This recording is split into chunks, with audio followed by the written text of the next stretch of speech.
1994 में पिता से हुई बदसलूकी के बाद उतरा जुर्म की दुनिया में विकास दुबे। विकास दुबे को मिला था प्रत्येक पार्टियों का संरक्षण। स्थानीय विधायक और नेता करते थे मदद। विकास दुबे एक बार चुना जा चुका है जिला पंचायत सदस्य। नमस्कार, मैं हूं आशीष रावत और आज हम बात करेंगे एक ऐसे कुख्यात अपराधी की जिसने 8 पुलिस वालों को शहीद कर दिया। जी हां, हम बात कर रहे हैं गैंगस्टर 5 लाख के इनामी गैंगस्टर विकास दुबे की कहानी। तो शुरुआत कुछ इस तरह से है। कानपुर जुर्म की दुनिया में कदम रखने से पहले कुख्यात अपराधी विकास भी एक सामान्य युवक था। बहन के पति की मौत के बाद वह उसी के साथ रहने लगा था। हालांकि कुछ सालों बाद विकास बिकरू गांव पहुंचा, जहां पिता रामकुमार और मां के साथ रहने लगा। 3 भाई हैं, सबसे बड़े विकास, फिर दीपू दुबे और उसके बाद अविनाश दुबे। सबसे छोटे भाई अविनाश की हत्या हो गई थी। विकास दुबे के पिता का नाम पिता रामकुमार और माता का नाम सरला है। विकास दुबे की पत्नी का नाम ऋचा दुबे, जिनके 2 बच्चे, बड़ा लड़का इंग्लैंड में MBBS की पढ़ाई और छोटा लड़का कानपुर में इंटरमीडिएट की पढ़ाई कर रहा है।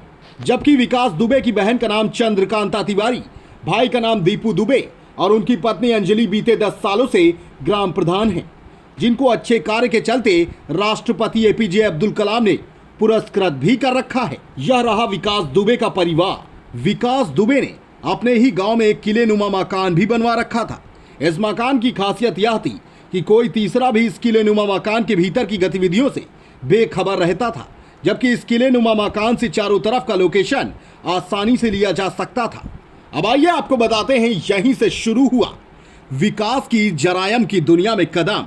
अपराध की दुनिया का एक खौफनाक नाम, जिसने कानपुर पुलिस की टुकड़ी पर हमला कर 8 सिपाहियों को शहीद कर दिया था, एक सप्ताह से यूपी पुलिस के लिए सिरदर्द बन चुका है। विकास दुबे का क्राइम की दुनिया में कदम कुछ इस तरह है। बात करें हिस्ट्री शीटर विकास दुबे की, तो उसका एक लंबा आपराधिक इतिहास है। साल 2001 में उसके खिलाफ बीजेपी नेता की हत्या का भी मामला दर्ज हुआ था, लेकिन इस मामले में उसको सजा नहीं हो पाई थी। विकास दुबे को राजनेताओं का मिला है संरक्षण। भारतीय राजनीति में अपराधियों और नेताओं का गठजोड़ कोई नई बात नहीं है।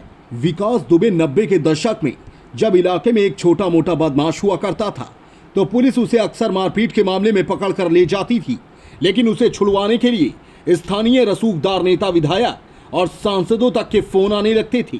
विकास दुबे को सत्ता का संरक्षण भी मिला और वह एक बार जिला पंचायत सदस्य भी चुना जा चुका था। उसके घर के लोग 3 गांव में प्रधान भी बन चुके हैं। जानकारों की माने तो विकास दुबे के ऊपर कैबिनेट मंत्रियों तक का हाथ था। केवल इतना ही नहीं, विकास दुबे की राजनीतिक पकड़ लगभग सारे राजनीतिक पार्टियों में थी, जिसके चलते उत्तर प्रदेश पुलिस के अधिकांश अधिकारी और पुलिसकर्मी भी विकास दुबे के मुरीद रहे। यही कारण है कि विकास दुबे के खिलाफ कोई रिपोर्ट भी पुलिस नहीं दर्ज करती थी और पुलिस विभाग में क्या हो रहा है उसे पल पल की खबर भी रहती थी। कानपुर के जिस इलाके से विकास दुबे का रिश्ता था, दरअसल वह ब्राह्मण बाहुल्य इलाका है, लेकिन यहाँ की राजनीति में पिछड़ी जातियों के नेता भी हावी थे। इस हनक को कम करने के लिए नेताओं ने विकास दुबे का इस्तेमाल किया। उधर विकास की नजर इलाके में बढ़ती जमीन की कीमतों और वसूली पर थी। फिर क्या था, यहीं से शुरू सत्ता के संरक्षण में विकास दुबे के आतंक की शुरुआत हुई। हालांकि बाद में उसका नाम कई ऐसे मामलों में सामने आया जिसमें निशाने पर अगड़ी जाति के नेता भी थे। दरअसल तब तक विकास दुबे का आतंक बढ़ गया था और कई नेता जिनसे विकास दुबे की पटरी नहीं खाती थी, वो उसके निशाने पर आ गए थे, क्योंकि उस समय इलाके में जमीनों की कीमत बढ़ने लगी थी। विकास दुबे की हिस्ट्री शीट, उसके खिलाफ पहला आपराधिक मामला 1990 के दशक की शुरुआत में दर्ज किया गया था। वह 2020 तक उसके नाम पर 60 से अधिक आपराधिक मामले जुलाई 2020 तक दर्ज हो चुके थे। लगभग सभी राजनीतिक पार्टियों में अपने आप को एडजस्ट और अपने राजनीतिक पहुंच के कारण कई मामलों में पर्याप्त सबूत होने के उपरांत भी वह बरी हो गया था।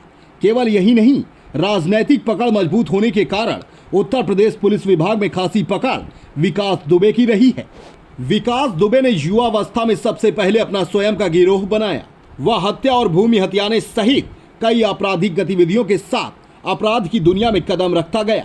उसके खिलाफ पहला मामला हत्या के लिए 1990 में दर्ज कराया गया है। निर्वाचन क्षेत्र के सदस्यों को डराकर धमकियां देता रहा।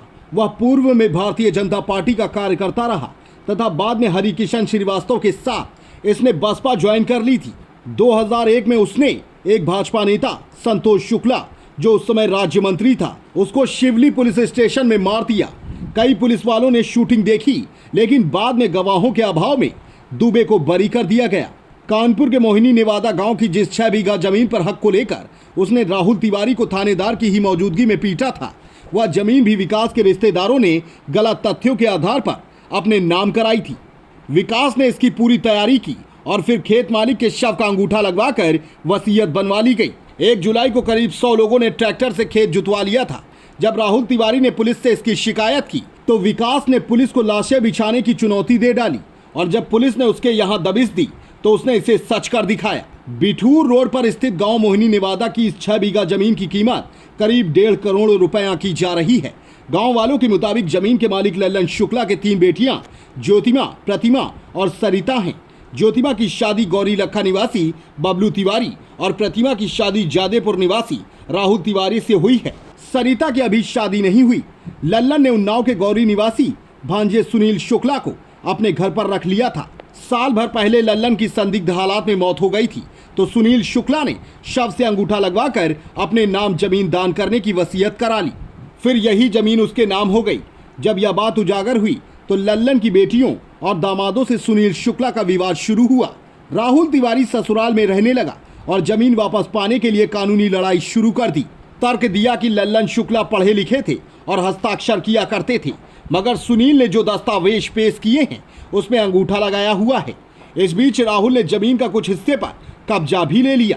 यह खबर जब विकास को हुई तो उसने 1 जुलाई को करीब 100 लोग ट्रैक्टरों से भेजे और रोहित की पिटाई कराई, खेत भी जुतवा दिया। सुनील शुक्ला का चचेरा ससुर है विकास दुबे। दरअसल विकास की भतीजी समीक्षा की शादी सुनील शुक्ला से हुई है।